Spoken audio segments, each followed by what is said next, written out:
Saudara-saudara kaum muslimin yang berbahagia, ini merupakan analisa sosial bahwa pada suatu saat nanti akan terjadi di tengah-tengah umat di mana kita dihantam dan diserbu dari segala macam penjuru.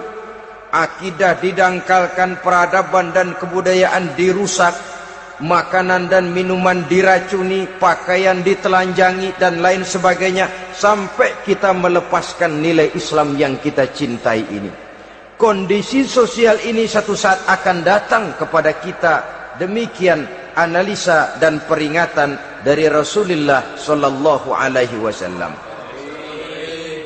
Marilah sekarang kita melihat, adalah benar bahwa di zaman sekarang kita insya Allah tidak akan mengalami perang Badar sehebat yang pernah dialami oleh Rasul dan para sahabatnya.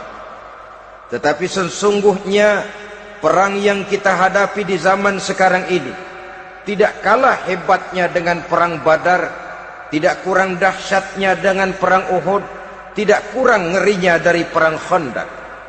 Hanya saja yang kita hadapi sekarang ini bukan ujung pedang, bukan ujung tombak, bukan ujung panah.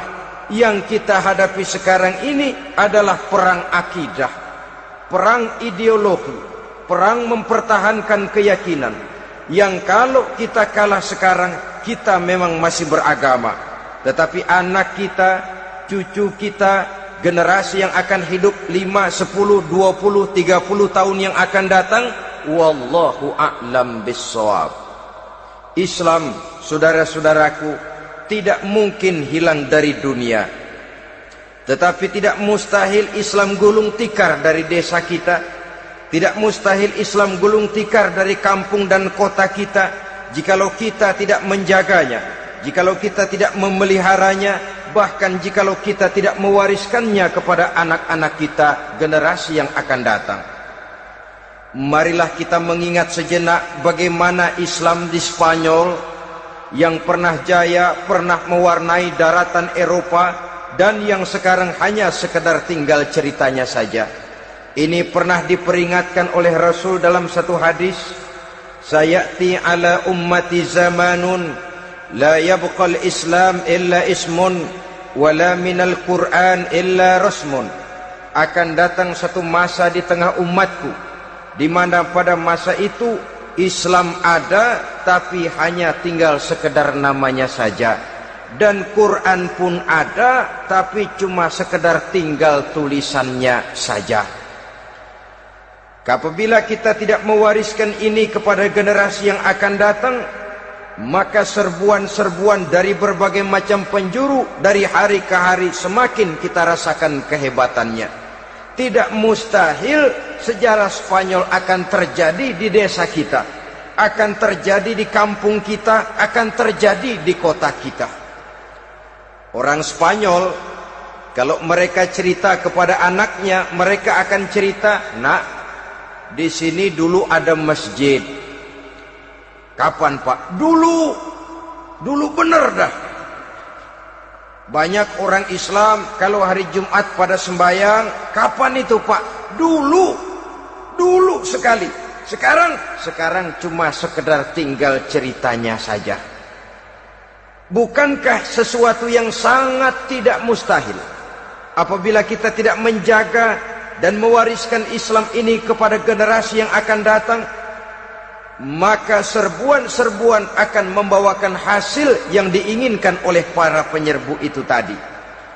Kita sudah menjadi umat yang mayoritas, tetapi umat yang mayoritas ini menurut Rasul dikepung sedemikian rupa, akidahnya didangkalkan, peradaban dan kebudayaannya ditekan sedemikian rupa, kehidupan sosialnya dibuat individualis, kemudian dari segi pergaulan, pakaian, makanan, minuman dan sebagainya diracuni, sampai dia tidak lagi berpegang teguh kepada agamanya. Dan dikala itu hilang kehebatan umat ini di mata musuh-musuhnya.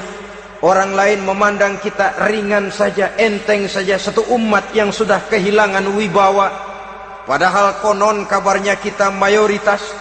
tapi enak saja dikutak-kutik orang lain. Dan dikala itu di hati kita merajalela penyakit wahan. Penyakit wahan itu apa? Pertama, hubbud dunia, terlalu cinta kepada dunia.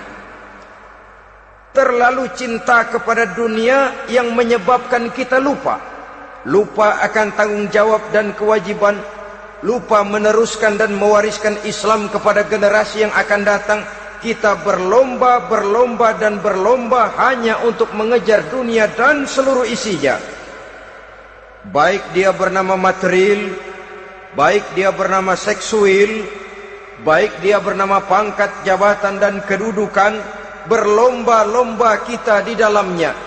Sampai tercampaklah penyakit hubbud dunia di dalam hati ini. Berurat dan berakar dunia itu, sulit dan berat kita berpisah daripadanya.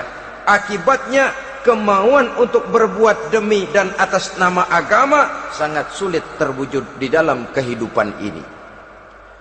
Yang kedua, karahiyatul maut, terlalu takut kepada mati.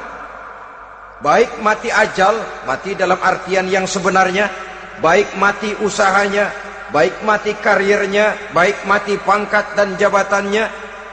Sehingga dengan demikian akibatnya jatuhlah kita menjadi umat yang kehilangan wibawa di mata orang lain. Saudara-saudara kaum muslimin rahimakumullah, saya katakan tadi, perang yang kita hadapi di zaman sekarang adalah perang akidah. Perang menghadapi peradaban dan kebudayaan yang menghancurkan moral daripada anak-anak kita. Perang menghadapi banjirnya maksiat dan munkarat. Yang di tengah-tengah itu, di samping berkewajiban menjaga diri dan keluarga, kita pun juga berkewajiban menjaga anak-anak kita, generasi yang akan datang. Mengarahkan dan mendidik mereka sesuai dengan yang dikehendaki oleh Allah Subhanahu wa ta'ala.